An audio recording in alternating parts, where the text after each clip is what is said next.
Hello friends, आज आपण अगदी चमचमीत चटपटीत असे चीजी फ्राईज बनवणार आहोत आणि हे फ्राईज बनवण्यासाठी आपण मक्याचे फ्राईज घेतलेले आहेत या ठिकाणी।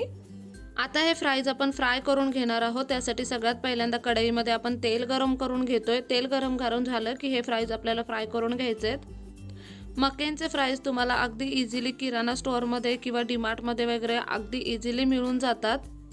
मुलांना कधी झटपट फ्राईज करून द्यायचे असतील तर हे फ्राईज अगदी उपयोगी पडतात। आज ह्याच फ्राईज पासून आपण चीजी फ्राईज बनवणार आहोत आणि ते सुद्धा कढईमध्ये विदाउट ओव्हन।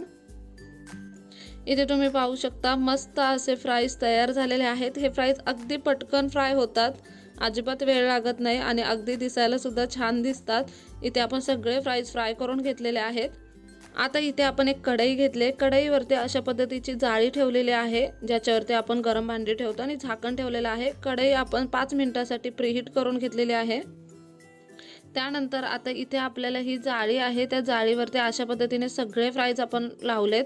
तुमच्याकडे दुसरी कसली प्लेट असेल तर तुम्ही त्यावरती सुद्धा लावू शकता। त्यानंतर आता यावरती आपण अगदी भरभरून असं चीज टाकायचं। इथे आपण हे प्रोसेस्ड चीज टाकतोय। तुमच्याकडे स्लाइस चीज असेल तर तुम्ही ते सुद्धा टाकू शकता आणि अगदी भरपूर प्रमाणामध्ये आपल्याला मोझरेला चीज यामध्ये टाकायचं आहे। चीजी फ्राईज वगैरे बनवायचं असेल तर मग मोझरेला चीज लागतं, त्याच्याशिवाय मग मजा येत नाही। त्यानंतर आपण ह्यावरती चिली फ्लेक्स टाकायचे आहेत। आवडीप्रमाणे चिली फ्लेक्स टाका। मिक्सअप्स असतील तर ते सुद्धा टाका। इथे आपण मिक्सअप्स टाकणार नाहीये, तुम्हाला आवडत असतील तर तुम्ही ते सुद्धा टाका। त्यानंतर आपण यामध्ये काळी मिरी पावडर टाकणार आहोत।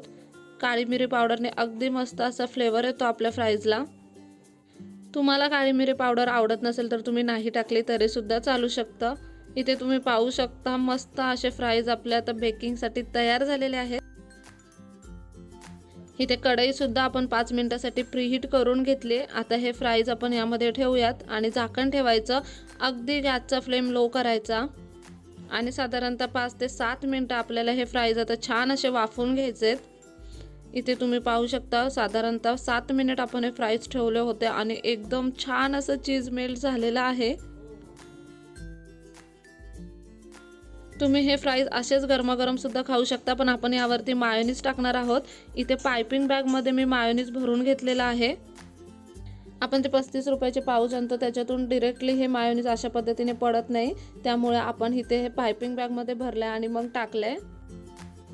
तंदुरी मायो सुद्धा टाकले आणि व्हाईट मायो सुद्धा टाकले। तुमच्याकडे जे मायोनीज असेल ते तुम्ही टाकू शकता आणि अगदी गरमागरम असे चीजी फ्राईज खाण्यासाठी तयार आहेत। हे गरमच खायचे, खूप भारी लागतात। नक्की ही रेसिपी घरी ट्राय करा, तुमच्या मुलांना नक्की आवडेल। चला तर मग पुढच्या व्हिडिओमध्ये भेटूया, तोपर्यंत मस्त खा, भरपूर फिरा आणि आनंदी राहा।